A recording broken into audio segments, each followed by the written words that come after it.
Kenyan life and Indian life. So there's characteristics and political and social backgrounds. So today I am presenting my two chapters. Thematic comparison of the old woman and the cow and the petals of blood, and the second is social and political background. Thank you.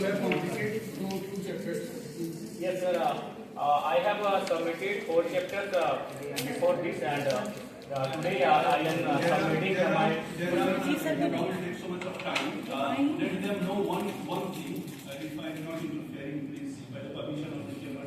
Yes, go on. You all are hearing him. Are you not? Yes. Hope you are all hearing. He is mentioning this topic is such a relevant and such a the topic of paramount importance that you should have a question. अंतर नहीं है, आप future के research scholar हो और हम वर्तमान के रिसर्च स्कॉलर हैं, और हमने अपनी मास्टर्स की भी पढ़ाई यहीं पे की है। हमारे यही तमाम प्रोफेसर हैं, डॉक्टर एन के पांडे, के.एम. सिंह, इन्हीं के पढ़ाई हमने इन्हीं के माध्यम से की है। तो आपको हमारा यही संदेश रहेगा कि देखिए, कितनी भी विकट परिस्थितियां क्यों ना हो, आप कभी हौसला मत हारिएगा।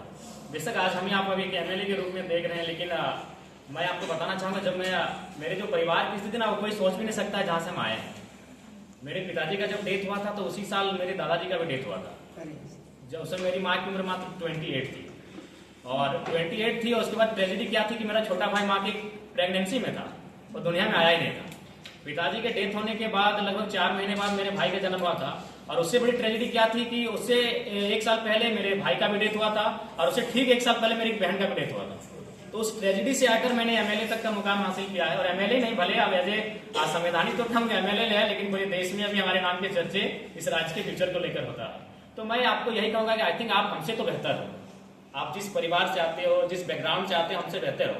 28 साल की उम्र में मेरी माँ ने विडो होने के बाद उस परिवार को संभाला था, और लगभग 20 साल मेरे परिवार में एक ऐसा टाइम था ना, मेरे जूनियर्स की, उसमें कोई पुरुष गार्जियन नहीं था, एक महिला गार्जियन थी। इसलिए कि उस समय भले मेरे चाचा थे, लेकिन उनकी दोनों आंखें नहीं थी। बहुत ट्रेजेडी हमारे परिवार में। तो दोनों आंखें नहीं होने के कारण मेरे चाचा का अभी तक विवाह नहीं हुआ था। तो उस ट्रेजेडी से होकर हम एक एमएलए के रूप में आपके बीच आए हैं। तो इसलिए जब भी आपको कोई लगे नेगेटिव पॉइंट्स, तो आप अपने इस भाई को याद रखिएगा। तमाम नेगेटिव पॉइंट्स के बीच हम आपके बीच आए हैं, और इतनी ट्रेजेडी हुई है कि आप सोचेंगे तो लगेगा कि ये फिल्म है, ये रियल स्टोरी है ही नहीं। तो उस स्टोरी से हम उस ट्रेजेडी का सामना करने के बाद आपके बीच आए। तो हम ज्यादा आज आपको संदेश नहीं देंगे, हमारे बीच थोड़ा समय का अभाव है, और हो सके हमारे प्रेजेंटेशन में भी अगर आपको थोड़ा सा आज अगर कुछ समस्या लगी तो नेक्स्ट प्रेजेंटेशन में हम उसको मजबूत करेंगे, क्योंकि समय का अभाव था।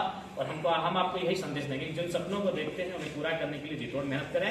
बहुत बड़े से बड़े सपने पूरे होते हैं, आपके बीच हम एक एग्जाम्पल के तौर पर करें।